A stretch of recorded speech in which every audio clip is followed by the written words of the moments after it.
మనం ధ్యానం చేసిన ఈ యోహాను సువార్త 8వ అధ్యాయం యొక్క సారం మనకు అర్థమవుతూ ఉంది. ఎలా?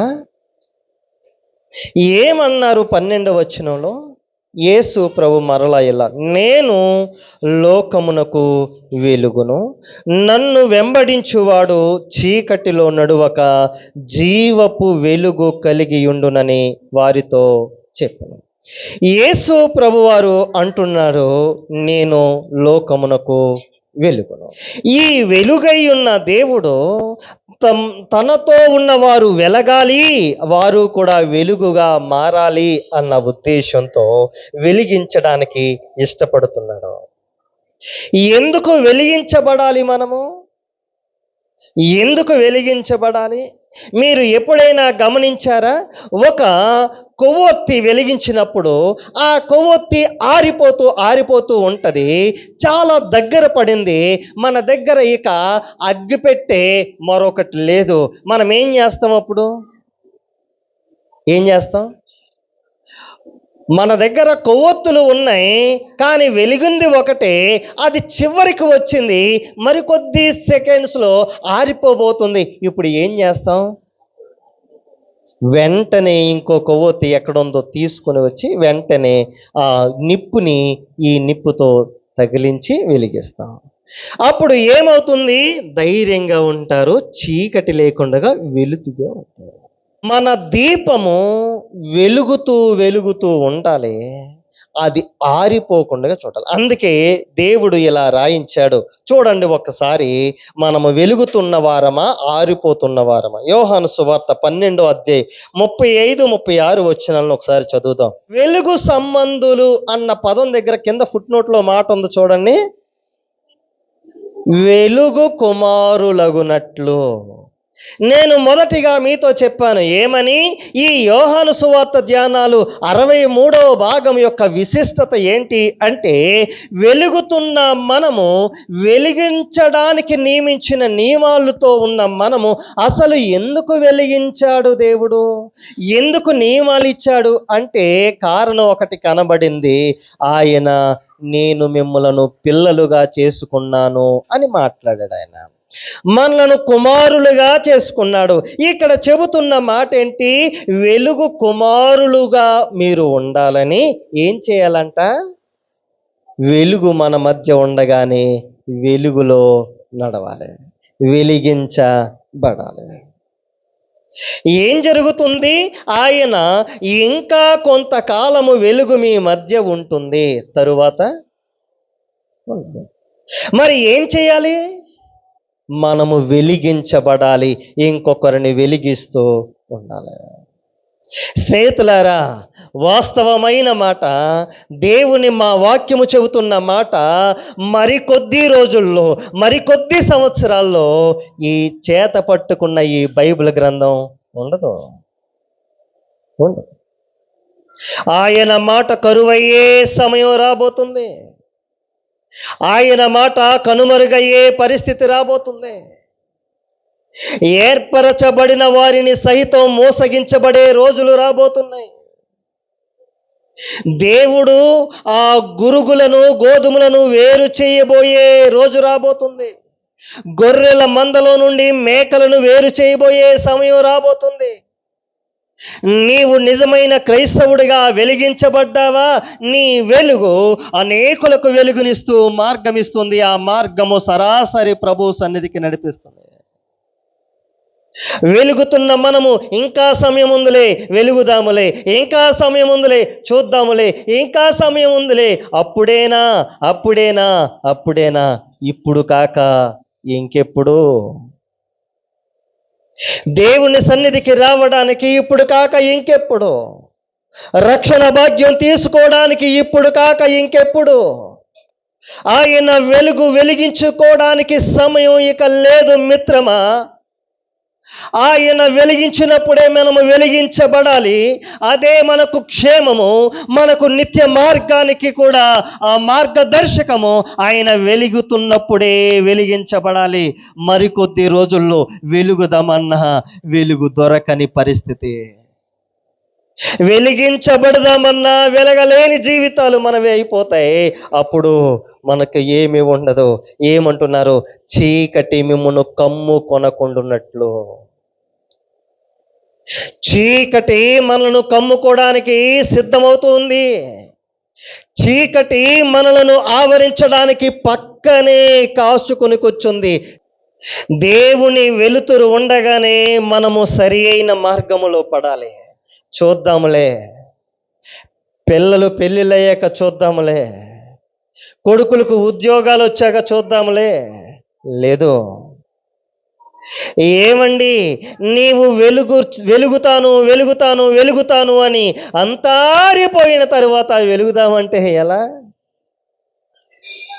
ఓ సోదరుడు ఇలా అన్నాడు, యేసు ప్రభు అంటే మాకు ఇష్టమేనండి, యేసు ప్రభు చేసిన కార్యాలు మేము చూసామండి, యేసు ప్రభు దగ్గరకు రావాలని ఉందండి, కానీ వయసుకొచ్చిన కూతురు ఉంది కదండి, ఆ కూతురికి పెళ్ళి అయిపోగానే మేము వచ్చేస్తాం. అప్పుడు ఏమంటాడు? కొడుకు వచ్చాడు కదండి, ఆ కొడుకు ఉద్యోగం వచ్చాక ఆ కొడుకు పెళ్ళి అయిపోయిన తర్వాత మేము వస్తాము. కొడుకు కోసమో కూతురు కోసమో దేవుడిచ్చిన రక్షణను ఎందుకు నిర్లక్ష్యం చెయ్యాలి? దేవుని వెలుగును ఎందుకు నిర్లక్ష్యం చేయాలి? అందుకే ఇక్కడ అంటున్నాడు ఆయన, ఈ 12వ అధ్యాయము 35, 36 వచనంలో చెబుతున్న మాట అదే. చీకటిలో నడుచుచు తాను ఎక్కడికి పోచున్నాడో వాడికి ఏం తెలుసు? చీకటిలో నడిచేవాడికి ఎక్కడికి వెళ్తున్నాడో ఎవరికి తెలుసు? ఏమీ తెలియదు కదా. నీవు ఏ చీకటిలో వెళ్తున్నావో నీకు తెలియదు. నీకు ఒక ఆలోచన ఉంది, నీకు ఒక తలంపు ఉంది, కానీ కానీ స్నేహితులారా ఆలోచన చేయండి. వెలుగుతున్న మనము, వెలిగించబడుతున్న మనము చీకటిలో నడవడానికి వెళ్ళలేదు. చీకటిలో నడుస్తూ ఉన్నామంటే ఎక్కడ పడిపోతావో, ఎక్కడ దిగబడిపోతామో, ఎక్కడ మనము సొమ్మసిల్లిపోతామో మనకు తెలియదు. సొమ్మసిల్లిపోకుండా నడవాలి వెలుగులో, ధైర్యంగా నిలబడాలి వెలుగులో. ఆ వెలుగుమయమైన దేవుడు మనల్ని వెలిగించడానికి సిద్ధపడుతూ ఉన్నారు. ఇక్కడ ఏమంటున్నాడు 36వ వచనంలో ఒకసారి, మీరు వెలుగు సంబంధులగునట్లు, అనగా వెలుగునకు కుమారులగునట్లంట. ఏంటండి? వెలుగుకి కుమారులు మనం. మిమ్మల్ని ఎవరైనా ఏమైనా అడిగితే మీరు ఎవరి పిల్లలు అని అడుగుతారు, మనం ఏం చెప్తాం? నేను వెంకటస్వామి గారు అబ్బాయినండి అని నేను ధైర్యంగా చెప్తాను. ఎందుకు? మా నాన్న కాబట్టి. మా నాన్నకు నేను కుమారుణ్ణి కాదు కనుక ధైర్యంగా చెప్తాను. ఒకవేళ ఒక వ్యక్తి అలా నడిచి వెళ్ళిపోతూ ఉంటే ఆ వ్యక్తి నా తండ్రి అని నీవు చెప్పాలంటే ఏమవ్వాలో తెలుసా? ఆ వ్యక్తికి నీవు కుమారుడు కావాలి.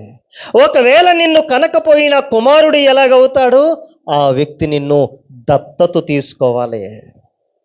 దత్తపుత్రుడవు కావాలి నీవు.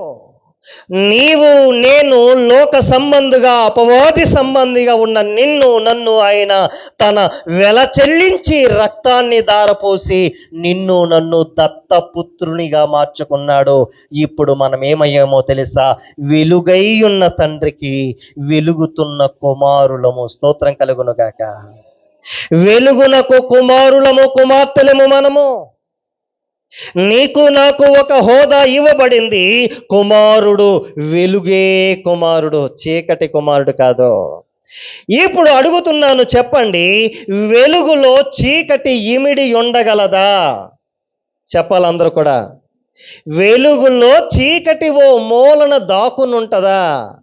వీడు ఒకప్పుడు నా ఓడే, నా కొడుకే అని చెప్పి ఓ మూలన ఉంటదా చీకటి? చెప్పండి, నిజం చెప్పాలి. వెలుగు దగ్గర చీకటి పనులకు తావుంటుందా? ఉండదు. ఇప్పుడు అడుగుతున్నాను, చెప్పండి, మనం వెలుగుతున్న వారమా, చీకటిలో ఉన్నవారమా? వెలిగే వెలుగుమేనా? వెలుగై ఉన్న దేవునికి కుమారులమేనా? చెప్పాలి. వెలుగై ఉన్న దేవునికి వెలిగే కుమారుణ్ణి నేను అని చెప్పండి ఒకసారి. నా తండ్రి వెలిగేవాడు, నేను వెలుగుతున్న కుమారుణ్ణి. మీలో ఏదైనా ఆరిపోయే లక్షణం వస్తే చెప్తున్నప్పుడు ఆ దీపాన్ని ఎలిగే దాన్ని ఆపేయడం మనం కాదండి, మనం ఇంకొకరిని ఆపేస్తాం కదా. అప్పుడు విచిత్రమేండి, క్రైస్తవ సంఘంలో వాడు వెలగడం కన్నా పక్కోడిని ఆరిపోయడంలో ఉన్న ఆనందం ఎంత అంత కాదు పక్క క్రైస్తవులకి. నా మాట మీకు అర్థమైందా? క్రైస్తవుడికి వాడు వెలుగుతూ ఉండడం చూసుకోవడం తర్వాత సంగతి. పక్కోడిని ఆరిపేశానా లేదా, అప్పుడే నేను ప్రశాంతంగా ఉంటాను, అమ్మయ్యా అంటాను. పక్కన ఉన్న క్రైస్తవ విశ్వాసి దేవుళ్ళ ఎదక్కుండగా ఆరిపేసిన నీకు శిక్ష ఏంటో తెలుసా? నరకయాతన. నరకయాతన. ఇక్కడ దేవుడు అంటున్న మాట ఏమంటున్నాడు? మీరు వెలుగు సంబంధులగునట్లు మీకు వెలుగుండగానే వెలుగునందు విశ్వాసం ఉంచండి అని మాట్లాడుతున్నాడు. వెలుగుతున్న మనము అనేకులను వెలిగించాలి తప్ప ఆరిపోకూడదు. ఎందుకంటే వెలుగుకి కొడుకు. ఒక రాజకుమారుడు అలా వెళుతూ ఉన్నాడు. ఒక అన్యాయం అక్కడ జరుగుతూ ఉంది, ఒక లేమితనము అక్కడ ఉంది. ఆ రాజకుమారుడు అక్కడ ఉన్నప్పుడు రాజుగారి వారసుడు వచ్చాడు, రాజుగారి కుమారుడు వచ్చాడు. యువరాజా నీకు వందనాలు అని చెప్పినప్పుడు ఏంటి సమస్య? లేమా? వెంటనే తెచ్చాడు. అక్కడ వరకు ఉన్న లోటు, అక్కడ వరకు ఉన్న లేమి, అక్కడ వరకు ఉన్న శ్రమ, అక్కడ వరకు ఉన్న సమస్య, ఈ యువరాజు కుమారుడు వెళ్ళగానే సమస్య పోయింది. రాజులకు రాజైన రాజుని యొక్క కుమారులుగా ఉన్న యువరాజులమైన మనము ఉన్నప్పుడు మన పక్కవారు వెలిగించబడాలా, వెలుగు ఆరిపోయి చీకట్లో జీవించాలా? పక్కనున్న వారికి వెలుగు ఉండాలా, పక్కనున్న వారి వెలుగును ఆరిపేసి వచ్చి ఏదో ఆనందం మనం పొందాలా? లేదు స్నేహితులారా, మన వల్ల మరొకరు వెలగాలి. ఒక కొవ్వొత్తి వెలుగుతూ తాను కరిగిపోతూ వెలుతురునిస్తూ ఇంకొకరికి మార్గంగా నిలుస్తుంది. నీవు నేను ఎలా జీవిస్తున్నావు, నీవు నేను ఎలా బ్రతుకుతున్నావు ఆలోచన చేయాలి. చూడండి, రెండవ విధానాన్ని చూపిస్తాను. లూకా సువార్త 16:8. ఈ రెండవ విషయం ఏంటి అంటే, వెలుగు సంబంధుల కంటే ఈ లోక సంబంధులు జ్ఞానవంతులు అని పిలువబడతారంట. ఈ లోకం దృష్టికి వెలుగు సంబంధుల కన్నా ఈ లోక సంబంధులే జ్ఞానవంతులంట. జరిగిన ఇక్కడ ఉన్న ఓ సంఘటన చెబుతాను, కొంచెం జాగ్రత్తగా వినండి. ఈ సంఘటన, ఈ మాట ఎందుకు చెప్పారో కూడా మాట మనకు చదివితే మనకు అర్థమైపోద్ది. ఏం జరిగింది? యేసు ప్రభు శిష్యులతో ఇలా చెప్పారు. ఒక యజమానుడు ఉన్నాడంట, ఓ ధనవంతుడు ఉన్నాడంట. ఆ ధనవంతునికి దగ్గర పనిచేసే ఒక గృహ నిర్వాహకత్వాన్ని నిర్వర్తించే ఒక వ్యక్తి అతడి దగ్గర పనివాడు ఉన్నాడంట. 16వ అధ్యాయం నుంచి చదివితే మనకు అర్థమవుతుంది. ఈ గృహ నిర్వాహకుడు అన్యాయస్తుడు, యజమాని మోసం చేస్తున్నాడంట. యజమాని దగ్గర అన్యాయంగా తీసుకుని లేనిపోని లెక్కలు చూపించి లేనిపోని రీతిగా యజమాని మోసం చేస్తున్నాడు. మోసం చేసి, నీవు అన్యాయం చేస్తున్నావు నాకు అర్థమైంది, మోసం చేస్తున్నావు అని అర్థమైంది, రేపటి నుంచి నువ్వు ఇంకా ఈ గృహ నిర్వాహకత్వ పనికి నువ్వు రానవసరం లేదు, వద్దు అని చెప్పేశాడు. ఈ వ్యక్తి ఆలోచించాడు. ఏమని ఆలోచించాడు? పనికి వెళ్ళలేను, అడుక్కోలేను అనుకున్నాడు. ఇప్పుడు ఏం చేయాలి? ఇతను అన్యాయస్తుడైన పనివాడు, ఈ గృహ నిర్వాహకుడు ఏం చేశాడంటే, తన యజమానుడు ధనవంతుడు కదా, తను ఫైనాన్సియర్ అనమాట. అంటే తన దగ్గర ధనం ఉంటుంది, కిరాణా షాపులు ఉంటాయి, అన్నీ ఉంటాయి, చాలా ధనవంతుడు. ఏం చేద్దాం అని ఆలోచన చేసి తన యజమానుడి దగ్గర మరి ఆ గృహ నిర్వాహకుడు అంటే ₹1 వెళ్ళాలన్నా రూపాయి రావాలన్నా ఇతని చేతుల మీదుగానే చెయ్యాలి. కాబట్టి ఇతడికి వెంటనే జ్ఞాపకం వచ్చింది, నా యజమానుడి దగ్గర నుండి నేను ఎంతెంత మందికి నేను డబ్బు ఇచ్చానో జ్ఞాపకానికి తెచ్చుకున్నాడు. అందరినీ పిలిపించాడట. అందరినీ పిలిపించి ఎంత తెలివిగా ఆలోచించాడు. నా యజమాని ఇక్కడ నుండి నన్ను తీసేస్తాడు, నేను ఇప్పుడు బయటకు వెళ్ళి బ్రతకాలంటే పని చేయలేను, అడుక్కోలేను, నేను ఫ్రీగా ఎంజాయ్ చేయాలి, హ్యాపీగా నేను ఎక్కడికి వెళ్ళినా నాకు ఆతిథ్యం దొరకాలంటే ఇలా చేద్దాం అనుకుని 100 తూములో నూనె ఇచ్చినోడిని, గోధుమలు కొనుక్కున్న వాడిని ఇచ్చాడు. వాళ్ళు డబ్బులు ఇవ్వలేదు, యజమానుడికి తెలియదు. ఇప్పుడు ఏం చేశాడు, ఆ చీటి తన చేతుల్లోనే ఉంటది కదా, ఆ చీటిని మార్చేశాడు. అన్యాయం జరిగింది.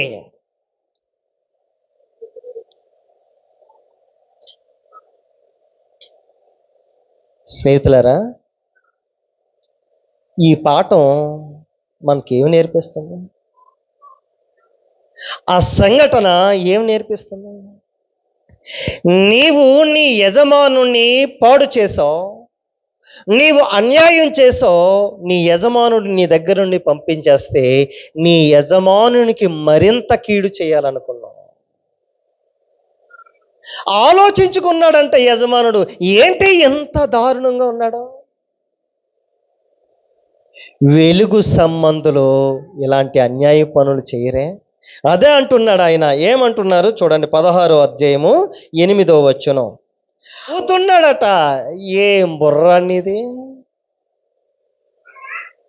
ఏం జ్ఞానం రానిది, అన్యాయం చేసో, నన్ను మోసం చేసో, ఇంకా అన్యాయం చేసి వారి మెప్పు కోరుకోవాలనుకున్నావు నువ్వు. ఇప్పుడు ఆ 100 మనుగుల నూనెలో 50 మనుగుల నూనె అంటే 50% అతను కలిసి వచ్చింది కదా అటువైపుడికి, కొనుక్కున్న వాడికి. ఇప్పుడు 50% 50 రూపాయలు కలిసి రావడానికి కారణమైన ఈ అన్యాయస్తుడైన వ్యక్తి అలా రోడ్డు మీద వెళ్ళినప్పుడు, ఏమండి నమస్కారం అండి బాగున్నారా అని రోడ్డు మీద ఉండి అడుగుతాడా, డైరెక్ట్గా లోపలికి వెళ్తాడా? నా మాట మీకు అర్థమైందా? ఒక వ్యక్తికి మనం కొంచెం లాభం చేకూర్చాం, మనం ఏం చేస్తాం, దారంటే వెళ్ళిపోతుంటే రండి రండి రండి రండి అని లోపల పిలుస్తాం. ఎందుకు? అతని ద్వారా మనకు ఏదో కలిసి వచ్చింది. అన్యాయపు సిరి వలన మీకు స్నేహితులను సంపాదించుకొనుడి, ఎందుకనగా సిరి మిమ్మును వదిలిపోయినప్పుడు వారు నిత్యమైన నివాసములో మిమ్మును చేర్చుకొందురని మీతో చెప్పుచున్నారు. ఈ అన్యాయపు సిరి వలన వ్యక్తి స్నేహితులను సమకూర్చుకున్నాడంట. ఏదో ఒకరోజు నీవు నన్ను మోసం చేసి ఇచ్చావరా అని అనకండగా ఉంటాడా వీడు? నీ యజమాన్ని మోసం చేసిన వాడు నన్ను మోసం చేయవని ఏంటిరా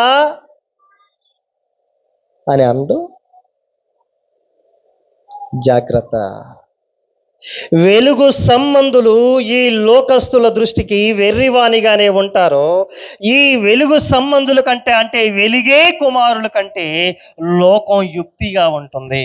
ఇప్పుడు ఏం చేస్తారు?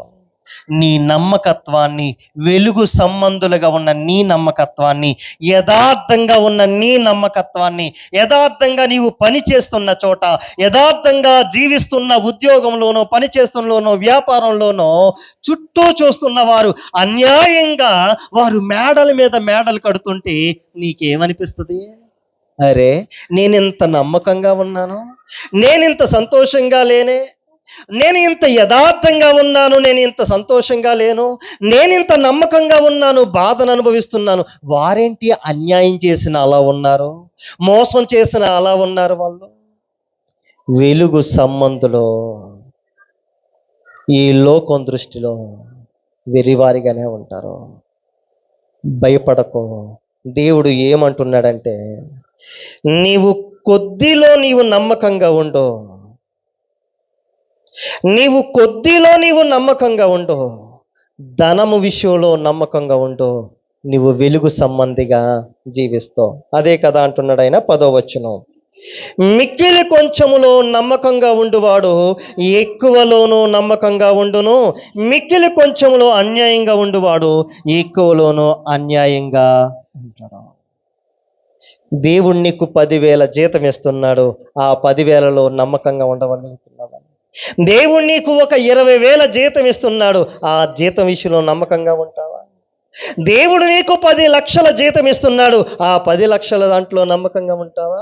నీవు 10,000లో నమ్మకంగా ఉంటే 10 లక్షల్లో నీవు నమ్మకంగా ఉండగలుగుతావు. దేవుడు అంటున్నాడు, నీవు ధనాన్ని ప్రేమిస్తూ నీవు వెలుగు సంబంధిగా ఉండాలనుకుంటున్నావేమో, నీవు సిరికి దేవునికి దాసుడవు కాలేవు.